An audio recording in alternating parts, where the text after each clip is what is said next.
Berikut ini kita akan melihat sebagian kecil dari grafis, sebagian kecil kasus-kasus yang setelah viral akhirnya kemudian langsung ditindaklanjuti. Ini hanya sebagian kecil karena yang ditangani Hotman 911 sudah ribuan.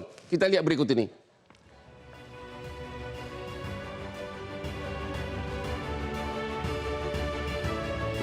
Ini di Gontor ini. Ini kasus di Gontor disebutkan bahwa santri tersebut meninggal karena sakit. Dan waktu itu aparat tidak berbuat apa-apa. Setelah ibunya nangis-nangis datang ke saya viralkan, langsung digali kuburan, langsung tersangka. Kemudian sama juga di Sragen, ini juga melalui Hotman 911. Ya, disebutkan sakit, ternyata penganiayaan. Berikutnya, ini dalam lift di airport Kuala Namu. Seorang ibu muda naik lift, dia turun, ternyata tidak ada lantainya. Jatuh, membusuk 3 hari di bawah lift di Kuala Namu. Dan sesudah dibongkar, tidak ada tersangka. Ya, akhirnya sesudah kita viralkan, akhirnya keluarganya ini dapat ganti rugi yang layak. Ada satu lagi yang kasus, ini sama juga di santri di Tebo. Ini juga dari Hotman 911. Ya, bapaknya, ibunya sampai datang ke Kopi Joni. Ada yang disebutkan katanya kesetrum listrik. Ya, meninggal di pesantren karena kesetrum listrik. Semua aparat diam saja. Setelah saya dapat hasil otopsi, ternyata patah tulang di mana-mana. Saya viralkan di Instagram saya, langsung ditemukan tersangka baru. Masih banyak. Dan sekarang yang paling viral adalah kasus kenaikan UKT perguruan tinggi. Yang semula akan naik uang kuliah tunggal, tapi setelah viral, Pak Presiden memerintahkan tidak jadi naik tahun ini. Sehingga kita nggak tahu tahun depan. Tapi yang akan menjadi calon viral adalah kasus pemotongan gaji pegawai untuk Tapera.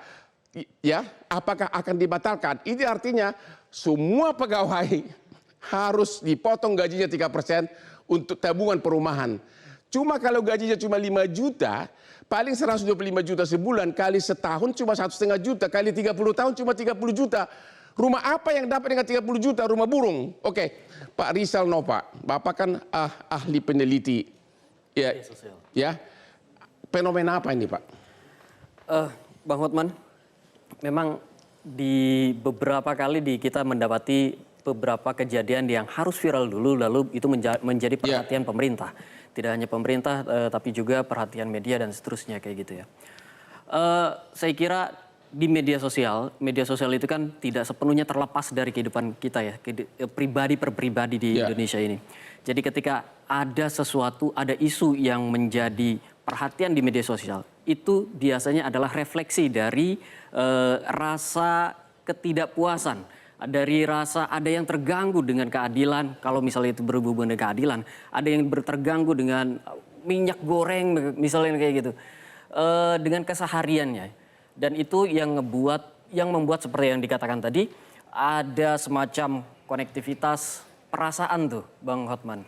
Kalau kita di media sosial itu biasanya kita lihat ada social network analisisnya. Itu akan kelihatan nanti bahwa ada satu aktor yang mengangkat satu isu tertentu, dan jika isu itu memang dirasakan juga oleh orang lainnya, maka isu itu akan menjadi langsung. Jadi menurut Anda untuk suatu agar viral, walaupun masyarakat sudah tahu agar itu menjadi efektif, perlu ada aktornya begitu, memviralkan? Sebagian besar harus ada aktor yang mau mengangkat isu-isu dan dipercaya. Ya, tentu saja. Aktor ini tidak berarti harus orang ya, Bang Hotman.